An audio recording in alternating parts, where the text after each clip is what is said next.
These images conceal memories.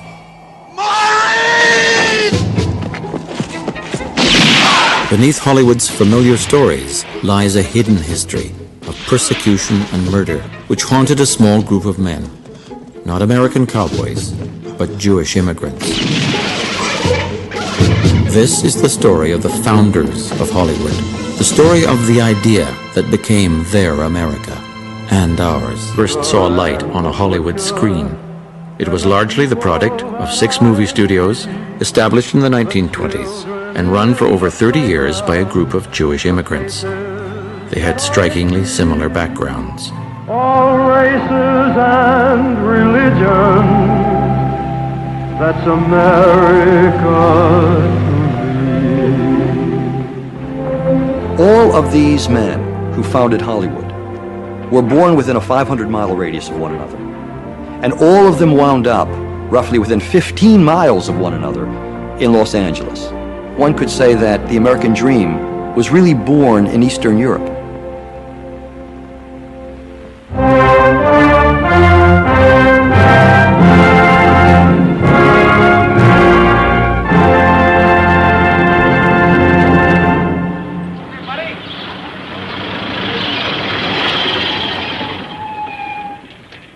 Here we are. This is the Warner Studio. Gee, I've never been so thrilled in all my life. Harry Warner, who with 3 of his brothers brought sound to the motion picture, was born in Poland. I was Jack Warner, youngest of the Warner clan, and then the senior member of the film-famed brothers. Also from Poland was Samuel Goldwyn, born Goldfish. Although Goldwyn never ran a major studio, he was perhaps the biggest and best known of the independent Hollywood producers. Universal founder Carl Laemmle came from a small town in Germany. Louis B. Mayer, who gave us the glory years of the MGM studio, was born in a Russian Jewish village. William Fox and Paramount's Adolf Zucker were both born in Hungary. Fox's studio merged with 20th Century Pictures to form 20th Century Fox. Here comes Adolf Zucker, the president of Paramount Pictures. Zucker, known as the father of the feature-length film, spent his childhood in this Jewish village.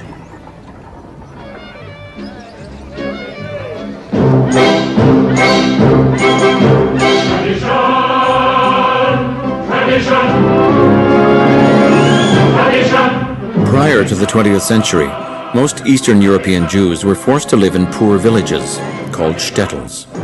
Without a homeland, they lived a marginal existence at the sufferance of the Russian Tsar.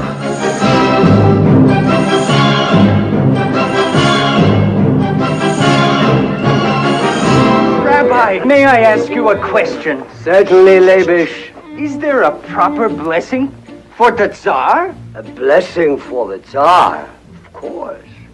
May God bless and keep the Tsar far away from us.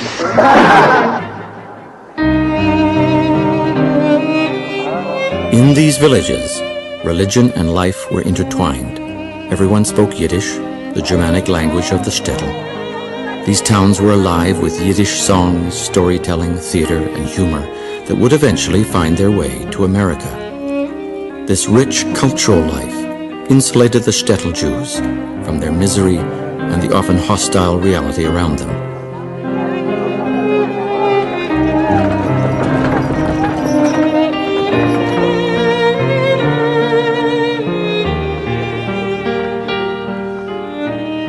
The Hollywood movie moguls and their parents came from a place which was like a colossal pressure cooker. The Pale of Settlement in the Russian Empire was the only place where Jews could live legally under the Tsar. They had a very marginal existence, lived in poor villages.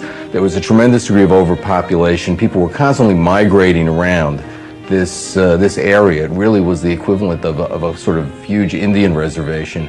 Not only were people poor, but there were very few things that they could do to earn a livelihood.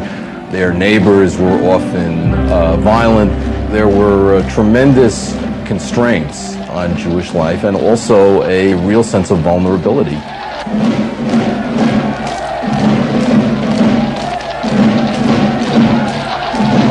Without warning, death could come crashing down on the defenseless shtetls, reminding the Jews that as a people they were permanent outsiders, vulnerable and powerless. Before the turn of the century, hundreds of thousands died in pogroms, massacres of Jews. Suddenly, neighbors kept running out of the front of their house yelling, "The Huliganas, Huligana, the hooligans are here." Cossacks. They broke down the gate and they came in on horseback, on foot, wielding swords. And my oldest brother and my father each grabbed one of those clubs and they went out swinging. Fortunately, they came back, but there were a few people killed. This was the pogrom, and I lived through it. This is where the founders of Hollywood came from. This is what they were fleeing and why they came to America. These harrowing experiences are reflected in many Hollywood films. Again and again, images of the rampaging oppressor, of the slaughter of the innocent, and of homes laid waste by fire make their way into American movies.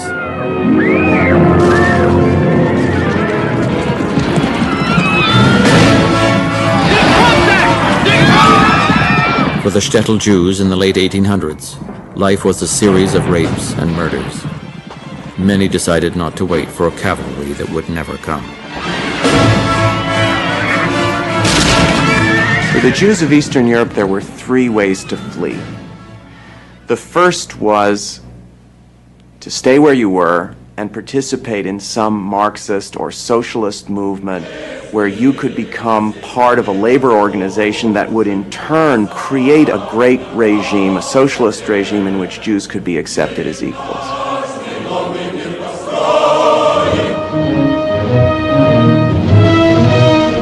A very small minority began to dream about Palestine.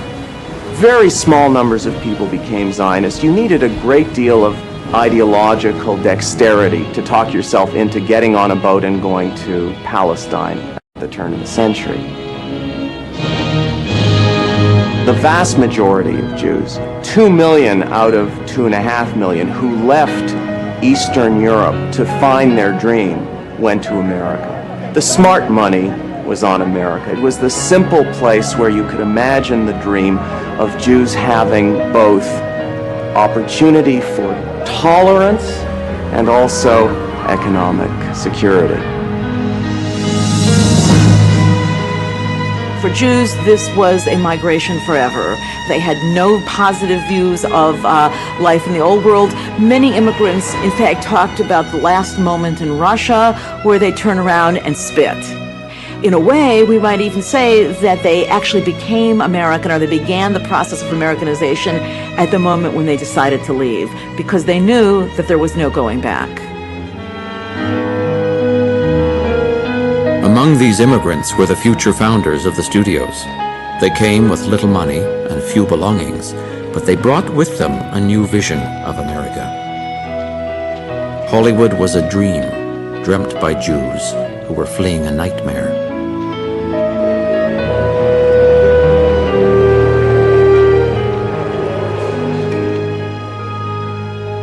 When they landed in America, the Jews expected to find a place where the little guy could make it to the top. Instead, they found a Protestant elite whose mission was to educate the immigrants and keep them in their place.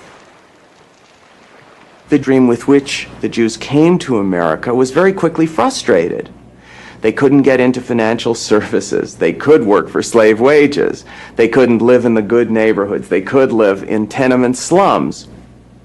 And it didn't take long before a great number of them began to once again fantasize about what it would really mean to realize the original dream.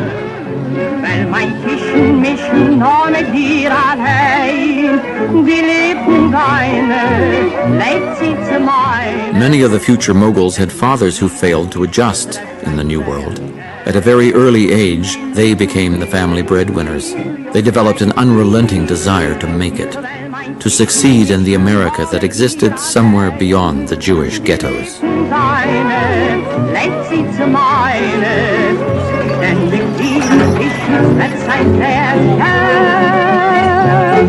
Jews couldn't be in banking. They were shut out of that. There were quota systems to get into Harvard, into almost any medical school or whatever. Any business or profession that was thought to be honorable was in some way or other excluded to Jews. So that they went into businesses that were, in a sense, outside of this system of dominance. Hollywood's future founders quickly distinguished themselves as risk-takers and innovators.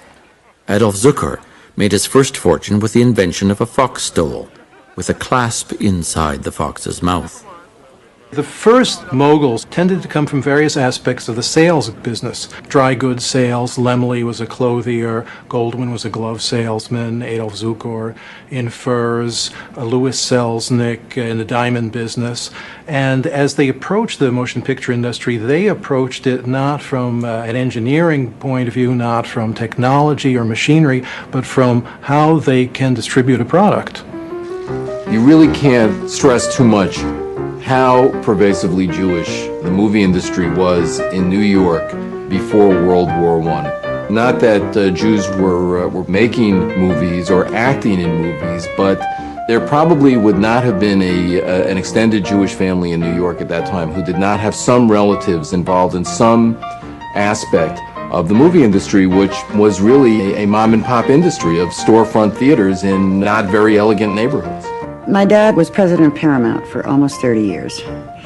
The way he got into the business was quite wonderful. My grandmother, who raised 8 children in 2 rooms above a fish and produce market in a Jewish ghetto in Chicago called Maxwell Street. She came rushing and said, Bonnie, you have to come here quickly. I have the most wonderful business. And she was going on and on and on. And she got him on a trolley car and took him to a kind of storefront Nickelodeon theater. And on the way there, she told him that this was the greatest business in the world because the people paid the money before they got the goods. Sam ran the projector, and Abe fed the film through it. Harry collected the money, and Jack's assignment, Jack was only like 12 or 13 at the time, but he was singing.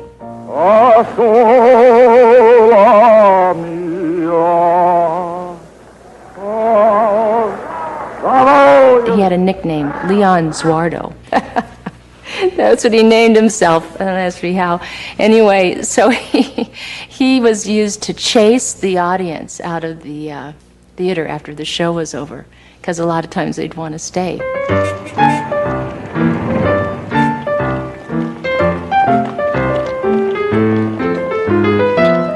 At the turn of the century, movies reflected the vision of America shared by Thomas Edison and the other men who invented the film industry.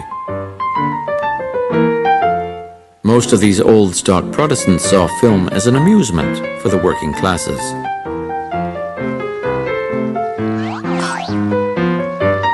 The films presented negative images of hook-nosed Jews, blacks, and others.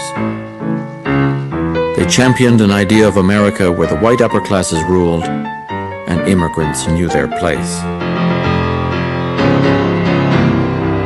Take one movie, just one movie. Biographs, The Fights of Nations. The Jews meet on the street and a policeman comes up to run off one of them who's peddling neckties. One of the other Jews pulls out money and hands it to the policeman as a bribe to let his friend sell the neckties. There is a thread connected to the money, so as the cop walks away smugly, the money pops out of his pocket back into the Jew's pocket. They're petty merchants, they jabber, and they corrupt cops. It's all so perfect. The blacks, they're in a saloon, and a fight ensues in which a huge razor is pulled. So that blacks dance, they fight over women, and they fight with razors. Then 2 Scotsmen fight nobly with courage and dignity. Then it cuts to the end, and the ethnic groups that are thought to be noble come out into a kind of tableau. John Bull comes out and shakes hands with everybody. Johnny Reb from the Confederacy comes out and takes a bow. The Scotsman comes out and takes a bow. And finally, Uncle Sam comes out and takes a bow. No Jews, no blacks. In effect, immigration has happened, but until the immigrants and the blacks learn what it's like to be old stock, they're not really in it yet. The highest artistic achievement of pre-Jewish American cinema was the box office hit Birth of a Nation by D.W. Griffith. The explicitly racist story glorified the Ku Klux Klan and played on white America's fear of racial intermixing.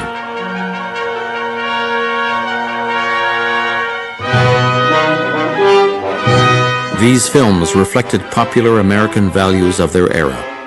Ironically, they were being shown in Jewish-run theaters to audiences of Jews and other immigrants.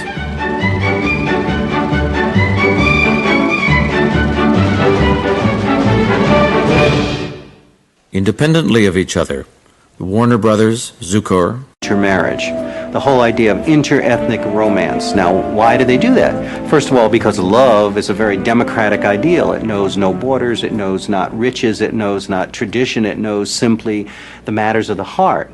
In addition to that, when a Jew can marry a non-Jew, particularly part of the establishment culture, that's really a wonderful indication of how far up into society Jews have come.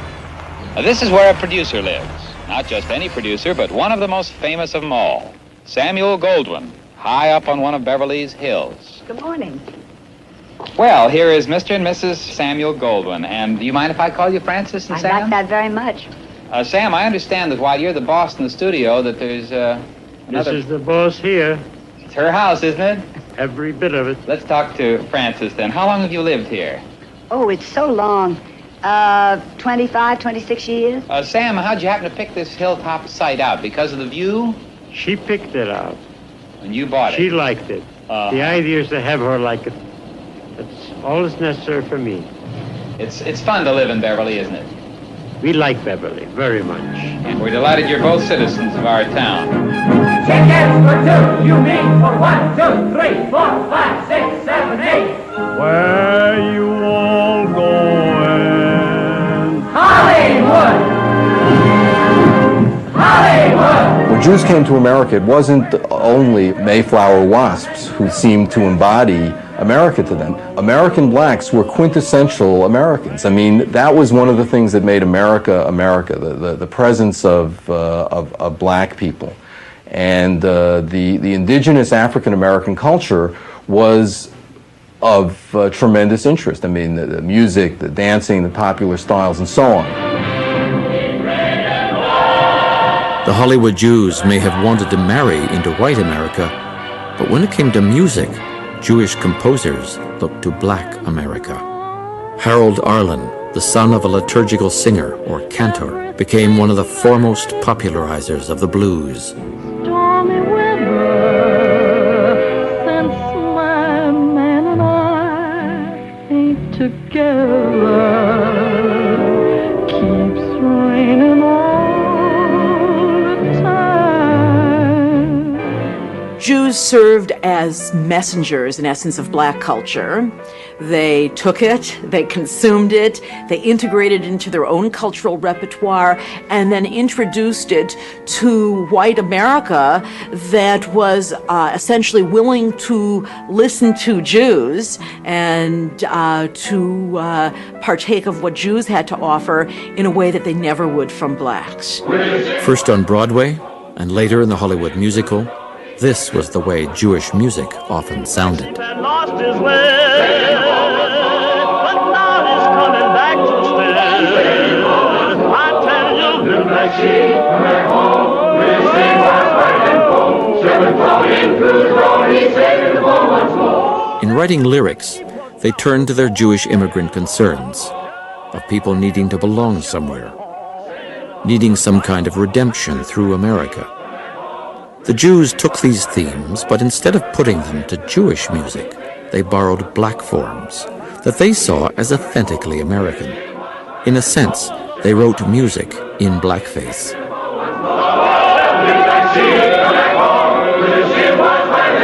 Shepherd told him through the door, and he saved him the fold once more. From the beginning, though they indulged in stereotypes, the Hollywood moguls took a different view of African Americans than that of the pre-Jewish filmmakers. Birth of a Nation had played on the white fear of the mixing of the races. In dramatic contrast in the film Showboat, the white male lead literally internalizes the blood of his black wife. What are you doing with that knife? I'm not going to hurt her, you fool. Leave me be. I know what I'm doing. It won't hurt much, darling.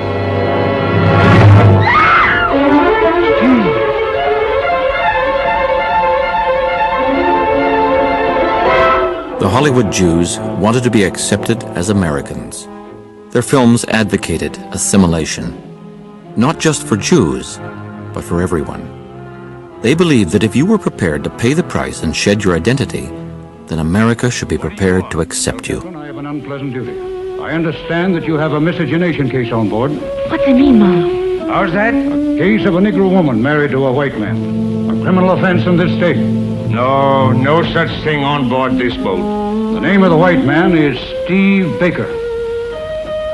The name of the negress is Julie Dozier.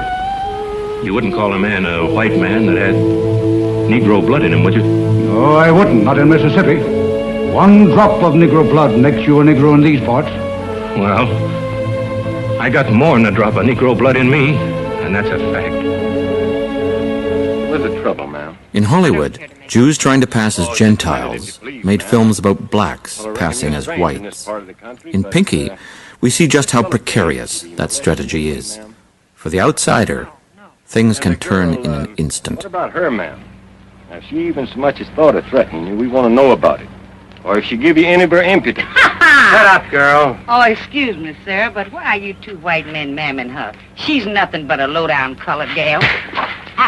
Tried to steal my man. Make him stop! Make him stop! You heard what she said. He's got to slap her down. Unless it's true. Yes, it's true. I'm colored.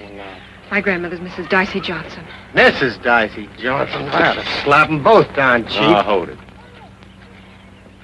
Well, I think I'll be going now. Go. You ain't going anywhere till I tell you. Get in that car. You mean I'm under arrest? What do you think? On what charges are you holding? You heard what I said. Get in that car. One of the things that made American films so exportable is that anyone, anywhere could identify with so many of the themes of American movies. One of which was the idea of the outsider, which was a Jewish theme. Jews being outsiders, making films about outsiders. You see this even in monster pictures. I mean, King Kong. There's a film about, an outsider. And yet, it's the monster, if you want to call King Kong that, with whom the audience sympathizes.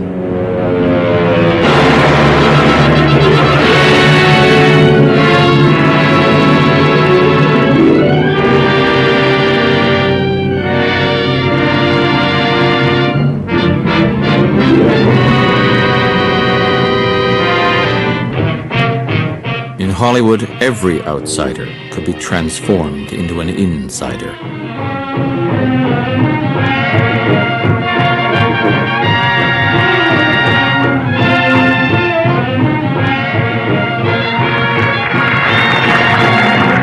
Even in appearance, Carl Laemmle was an outsider.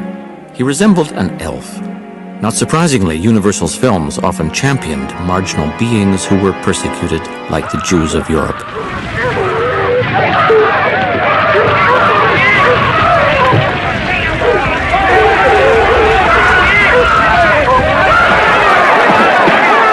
At Warner Brothers, the Jewish sensibility expressed itself by an identification with the little guy.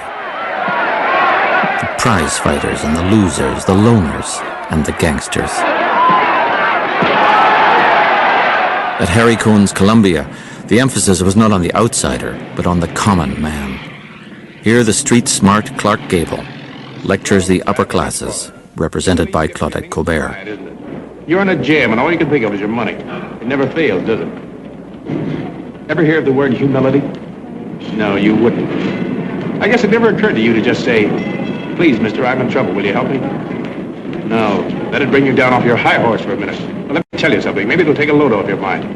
You don't have to worry about me. I'm not interested in your money or your problem. You, King Wesley, your father, you're all a lot of hooey to me. Zucker's Paramount didn't put down the rich. Instead, the studio whisked audiences into a once inaccessible universe of sophistication and luxury. Si le soleil veut bouder, qu'est-ce que vous voulez que ça puisse m'exciter? Moi je trouve tout très très bien. Si les plumes pendaient et que les taureaux donnent du lait, qu'est-ce que vous voulez que ça puisse m'épater? Moi je trouve tout très très bien. When it came to class for the masses, nobody outdid Louis B. Mayer's MGM.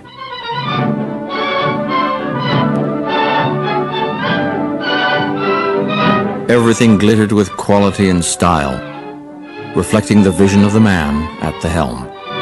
Mr. Mayer was very persuasive. It's about the only word I could use. And so he'd stand there and he'd watch what was going on and he'd say, "No, just wait a minute, stop that." He says, "That's not the way to do it. I'll show you how it should be done." And he'd really go through the scene very well. It was everybody, and they never knew when he was going to walk in on them. They were very leery of him, the directors, because they never knew when Louis was going to walk down there and say, "No, that's not the way I want it." See, he was a perfectionist. He knew what he wanted, and money was no object. At Metro-Goldwyn-Mayer, price meant nothing. It was to be the best. In creating the great movie musical, Hollywood adapted the Broadway musical, an original American art form almost wholly created by fellow immigrant Jews.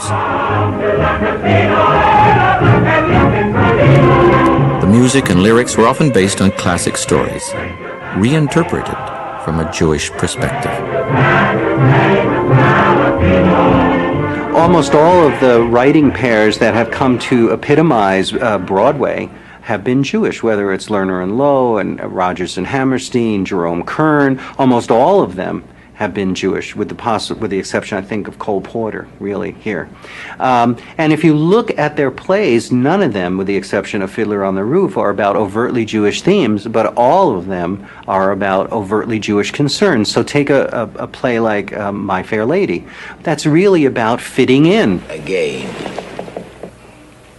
The rain in Spain stays mainly in the plain. I think she's got it.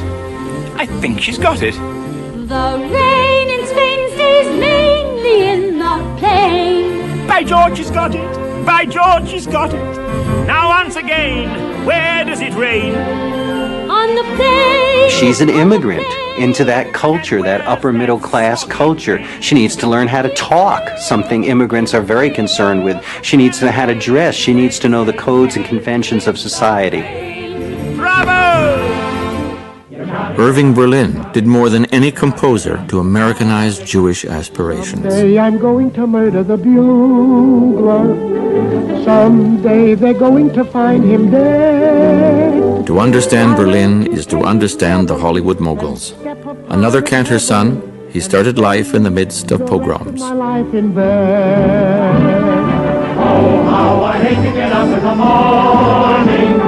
Oh, how I love to remain in bed.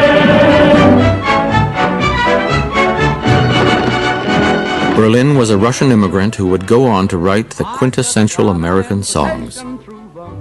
He's a kind of Cyrano de Bergerac. In the foreground is Fred Astaire, the embodiment of American aristocracy, full of grace and upperclassmanship. In the background, the person writing the music and the lyrics is this little Jewish guy. For over 60 years, he tried to reinvent himself. In the process, he infused life into a whole new American ideal.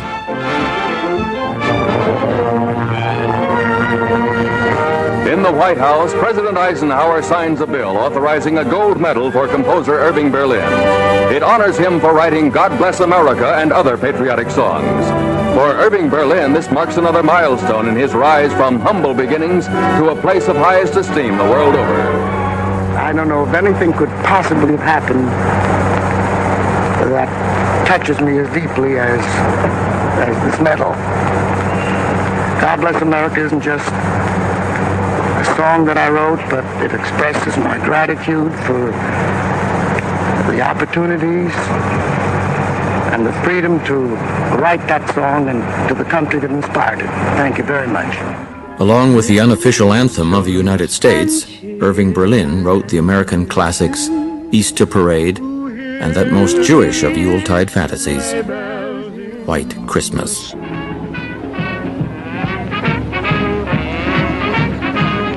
Louis B. Mayer not only celebrated Christmas, he appropriated America's birthday as his own. Mayer claimed that he couldn't remember his real birthday, so he celebrated it on the 4th of July. When I think of Grandpa, I think of these amazing events that were held every year that I was privileged to attend. Patriotism was an important theme in his life, and so he selected Independence Day as his birthday. And in the studio commissary, every star under contract was not only invited, but virtually obliged to show up. And these extraordinary events, which, as I began to become educated and read about European royalty, seemed to me, in retrospect, more and more like events held by heads of state. He wrapped himself in the American flag and said, "That's me." In Hollywood, they joked that the moguls went from Poland to polo in just one generation. They held Easter egg hunts and Christmas parties. Some of them sent their children to Catholic schools.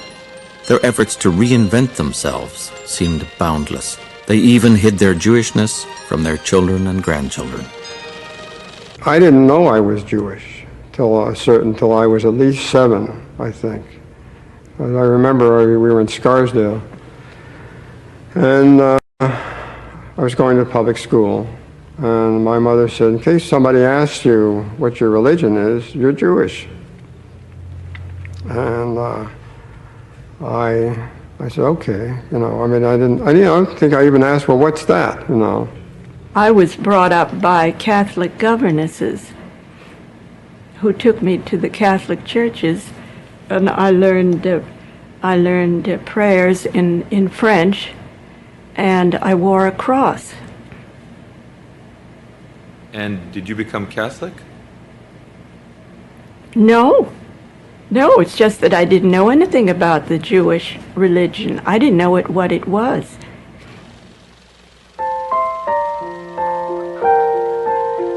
I realized that my father had never told me anecdotes about the old country, that I didn't even know what his real name was. I didn't know the little village that he came from. I knew nothing about his life.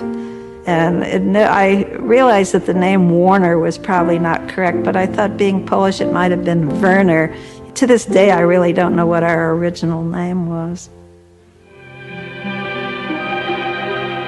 Often the first thing to go was the Jewish name. The Hollywood Jews were obsessed with erasing anything Jewish in their films, their lives, and the lives of their stars. Do you know what her name is? Esther Victoria Blodgett. We'll have to do something about that right away. Let's see, Esther Victoria, Vicky. How about Vicky? Oh, I think that's terribly cute. Let's see, Vicky. Vicky what? Vicky, pronounced Vicky.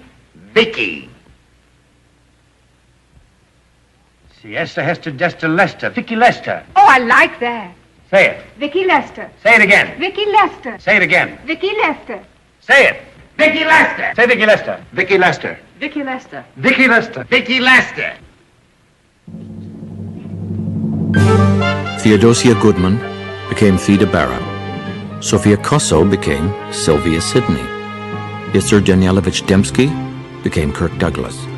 Leo Jacobi became Lee J. Cobb. Shirley Shrift became Shelley Winters. Bernard Schwartz became Tony Curtis. David Kaminsky became Danny Kaye. Edward Iskovitz became Eddie Cantor. Melvin Hesselberg became Melvin Douglas. Muni Wiesenfreund, a star of the Yiddish Theater, became Paul Muni. Emmanuel Goldenberg became Edward G. Robinson. The G was a reminder of who he really was. Nice Jewish girls, such as Lily Palmer, Julie Holliday, and Lauren Bacall, or Betty Persky, helped to define the American woman.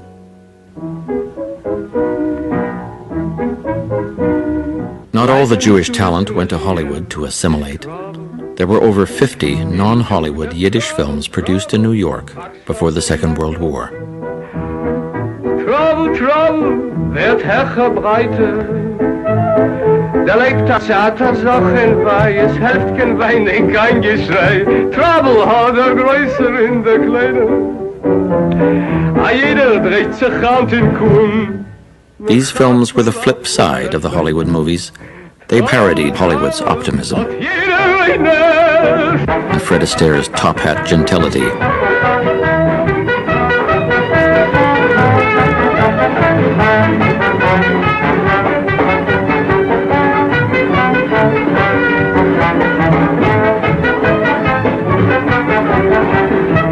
Many who could have gone to Hollywood stayed in New York to make films that expressed their Jewish identity. These films were shown to an audience which was almost entirely made up of immigrants and sometimes the children of immigrants, and these films by and large had a very, very different point of view than Hollywood movies. I mean, the Yiddish movies were kind of fighting a rearguard action to protect certain forms of Jewish cultural expression against the sort of overwhelming, seductive power of the larger American culture. In this classic of Yiddish cinema, a great cantor, played by Moshe Oisher, is drawn into the secular world of opera. On the night of his operatic debut, he learns of his son's death. Unable to perform, he returns to his synagogue to lead the high holiday prayers. Heartbroken, he dies. Here the attempt to reconcile Jewish and secular worlds ends tragically.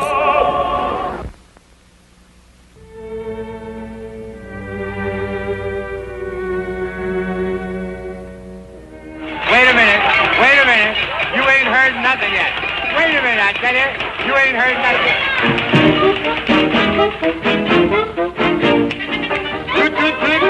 Goodbye. Don't cry. Warner Brothers' The Jazz Singer was a revolutionary silent film that broke into sound with each musical number. Here, as in the Yiddish film, a cantor's son, played by Al Jolson, who was in real life a cantor's son, has to choose between American fame and Jewish loyalty. At first, the cantor's son seems to choose Judaism.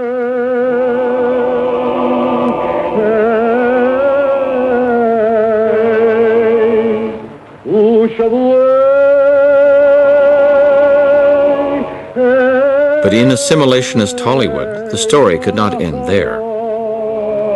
Hollywood had to have a Hollywood ending. Mammy.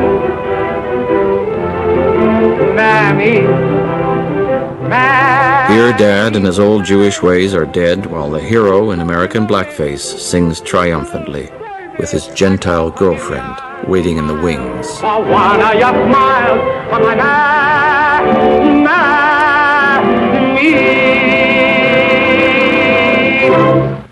Where can you Again and again in Hollywood films, the old world father is rejected, the mother is idealized, and the rebellious son sails on to glory. I don't want you to go. Mom, why can't I go someplace and study to be a doctor? Oh, Jason, it takes too long, and we haven't any money. Money? Well, we won't get any richer if I stay here. Pop's a failure, and you know it. Jason, don't you dare. There's a boat going up the river tomorrow, and I'm going to take it. Well, I think America turned out to be what my grandfather imagined it to be. There was no romanticism involved. I mean, you can say it was a romantic idea that a poor guy with $19 sewn in his pocket could found an industry. I mean, that's a very romantic idea, but it turned out to be true. So, in a sense, he was a realist. Son, dear, feel this. It's all stiff. I sewed a few dollars in the lining, in case you need it. Oh, Mom. Jason, don't feel unkindly toward your father. Everything he did, everything he's ever done, was meant for your own good. Oh, please, Mom. Don't cry. Don't cry. Someday I'm coming home with my pockets loaded with money. Honest I will, Mom. You'll see. All aboard! We're in the money. We're in the money. We've got a lot of what it takes to get along. We're in the money. The sky is sunny. They had left the old world penniless, and in less than 20 years they had become the highest paid executives in America. In fact, for almost a decade, Mayer was the highest salaried man in the world. At this point, they might have concluded that their transformation from Eastern European Jews into Americans was complete. But history intervened to remind them of their origins.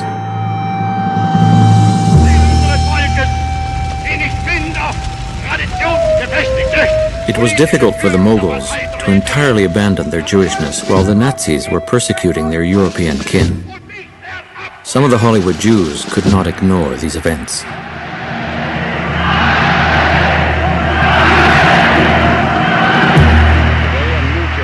In 1939, a group of stars, including John Garfield, Edward G. Robinson, and their spokesman, Melvin Douglas, risked their celebrity status to speak out against Hitler. That all economic connections between the United States of America and Nazi Germany be totally severed, until such time as Germany is willing to re-enter the family of nations in accordance with the humane principles of international law. Though Carl Laemmle was no longer studio head at this time, he joined the protesters and signed their declaration. Both Laemmle and Harry Warner were active in sponsoring Jewish refugees from Europe. And in 1939, Warner made this anti-fascist speech to the American Legion. Drive them out. Make America unsafe for those who seek to tear down what others have built through the generations since 1776. Drive them from their secret meeting places. Destroy their insidious propaganda machines. Drive out their Bunds and their leagues, their clans and black legions, the silver shirts, the black shirts, and the dirty shirts. Help keep America for those who believe in America. In response to Hollywood's limited anti-fascist stand, former U.S. Ambassador to Britain, Joseph P. Kennedy, flew to Los Angeles. At a secret meeting, he told the Moguls that American Jews would be blamed if the United States were dragged into war with Germany. He warned them to stop agitating against Nazism. The Kennedy meeting had its desired effect. At the end of the 1930s, as the shadows of war are haunting Europe, the Jews in Hollywood are very much afraid of warning American audiences of those dangers because it looks as though it's a special Jewish angle. It looks parochial, it looks limited, and therefore it's difficult to make anti-Nazi movies in Hollywood because the Jews don't want to stand out. The Jewish fear of standing out was expressed through another icon that would make its way to the screen. Superman was invented by two Jewish kids in the late 1930s, when there also was a worldwide upsurge in very frightening anti-Semitism. Superman is discovered like Moses in the bulrushes. He's an immigrant from another planet who comes to Earth. He has his identity as a mild-mannered intellectual, but really underneath he's the man of steel. I think that's a very suggestive Jewish fantasy. It's almost as if he's passing all the time. While the Jew felt like an alien in America, Superman was a real alien. This looks like a job for Superman. Yet incredibly, he is the only superhero who manages to keep his identity secret without wearing a mask. Only Jews could have created a story based on the premise that all one needs is a Gentile demeanor to hide in plain sight. I bet you recognize him. Why, of course you recognize him. It's Adenoid Hinkle, the Fooey of Tomania. Like Superman, the Hollywood moguls were unwilling to risk their Gentile disguise. As a result, only 2 anti-Nazi films were made before the war. Charlie Chaplin financed and made the classic film The Great Dictator. Chaplin was neither Jewish nor American, so he didn't share the fears of the Hollywood Jews. Warner Brothers made Confessions of a Nazi Spy only after their Jewish representative in Germany was beaten to death by Hitler's henchmen. Incredibly, this Hollywood film about the dangers of Nazism makes no reference to either Jews or anti-Semitism.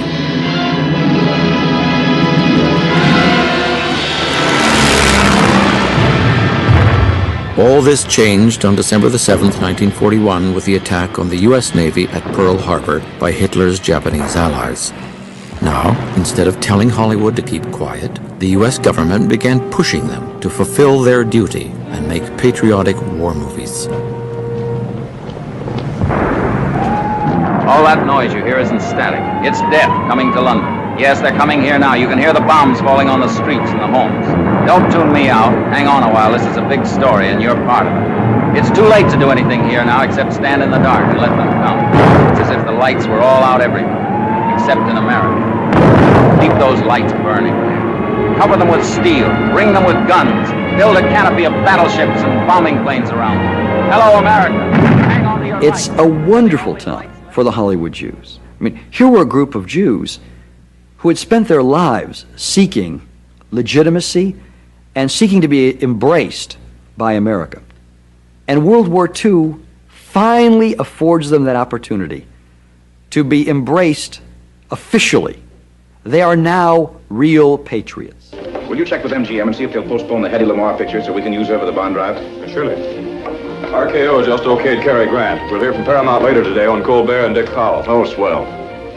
Double check with Boyer and Abbott and Costello, will you? Right away, yeah. The priority on Irene Dunn has just come through. She'll leave on the 16th. Fine, fine. The motion picture industry today is supplying without charge all its newest and best feature films to the U.S. War Department Overseas Film Division. The movies were a tremendous propagandistic tool during this time. They set up camps for the soldiers to come back in where movies were shown 24 hours a day because that impressed the soldiers with what they were fighting for. It was the beginning of an unprecedented alliance between Washington and Hollywood. And you swear that you will bear true faith and allegiance to the United States of America. I do. For the first time, Hollywood's message was adopted by the government. A democratic state could not send minorities, immigrants, and the poor to die for an America which excluded them.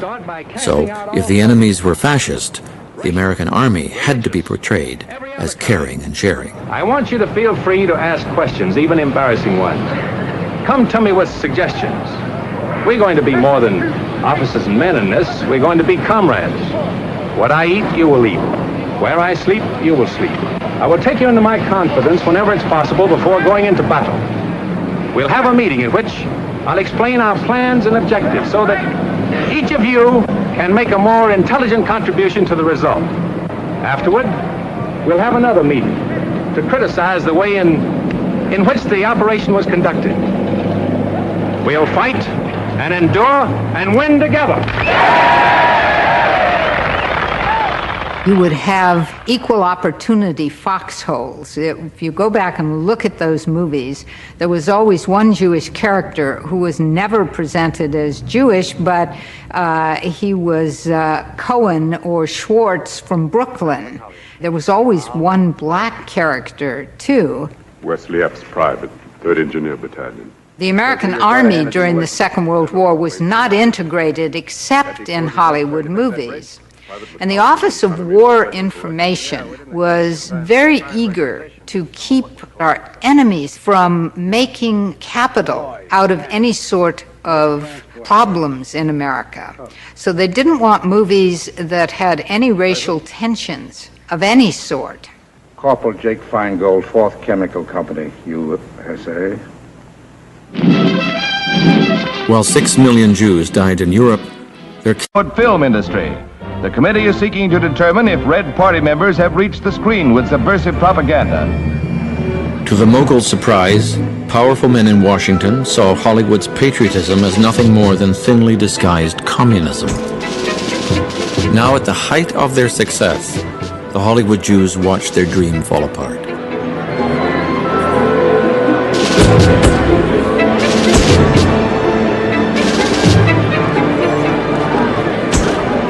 While economic factors played a role in their demise, it was the House Un-American Activities Committee, HUAC, which really brought them down. This committee, under its mandate from the House of Representatives, has the responsibility of exposing and spotlighting subversive elements wherever they may exist. That communists have made such an attempt in Hollywood, and with considerable success, is already evident. With the advent of the Cold War, HUAC began persecuting Hollywood for the populist and pro-Soviet films the Roosevelt administration encouraged Hollywood to make during the Second World War. Did you cook this dinner? I did.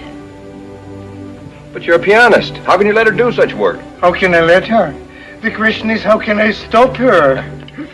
I would not be happy here on the farm if I did not do my share of the work. No, but is it necessary that you drive a tractor? It is a privilege to drive the tractor. The committee is determined that the hearing shall be fair and impartial. We have subpoenaed witnesses representing both sides of the question.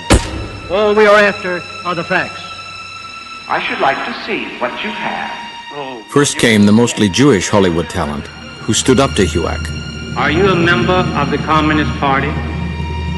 Next, you are going to ask what my religious beliefs are, and you are going to insist before various members of the industry that since you don't like my religious beliefs, I should not work in that industry. There became an identification in people's minds with the things that went together: intellectuals, Jews, Russians, communists. If you look back at any of the depictions of what communists were, all of these things kind of get merged together in the public imagination. The chairman of the committee, at the time that it initiated its investigation of Hollywood, was a vicious anti-Semite from Mississippi by the name of John Rankin. And Rankin said on the floor of Congress, I'm just going to read an excerpt from a speech he gave. He said, "Communism is the most dangerous influence in the world today. I am talking about the communism of Leon Trotsky," of course he mentions a Jew, "that is based upon hatred for Christianity." You know that communism. Remember that communism and Christianity can never live in the same atmosphere. Communism is older than Christianity.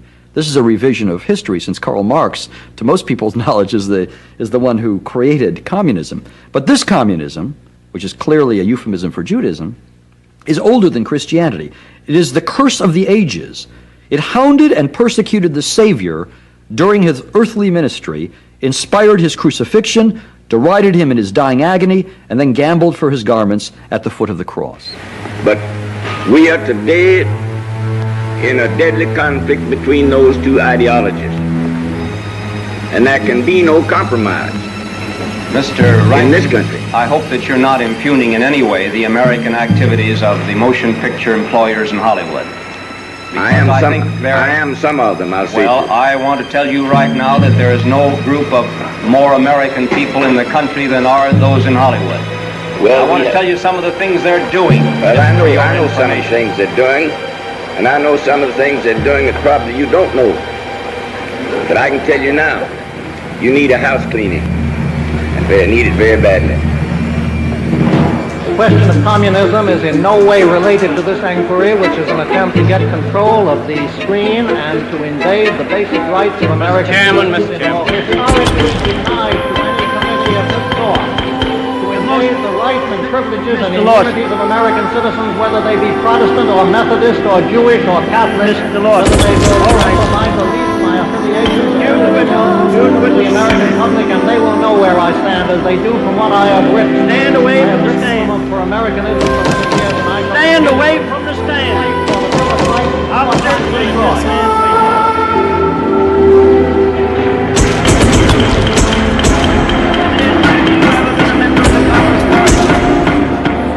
Are you charge. Have you ever been a member of the Communist Party? Your purpose is to use this to disrupt the motion picture industry, to invade the right not only of me, but of the producers to their thoughts, to their opinions. And this I will not permit. The President of the United States said that anti-communism was American policy. And that scared the shit out of them, because the last thing they wanted to be called was un-American. Having flirted with the idea of being Americans for so long, they began to believe that possibly they were. I'm just hopeful, like I told you, Mr. Smith, in California, that perhaps out of this hearing, our Congress... Now came the Moguls, who were out to prove their American patriotism. No question to give us a policy how to handle American citizens who don't deserve to be if they are communists, to get them out of our place.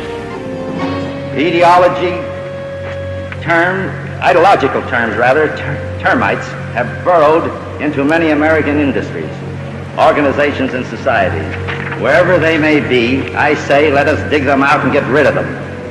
My brothers and I will be happy to subscribe generously to a pest removal fund. We are willing to establish such a fund to ship to Russia the people who don't like our American system of government and prefer the communistic system to ours. Then you admit that there are or were communists or communist sympathizers in your own industry. I don't know if they're communist sympathizers. I know they're un-American in their method.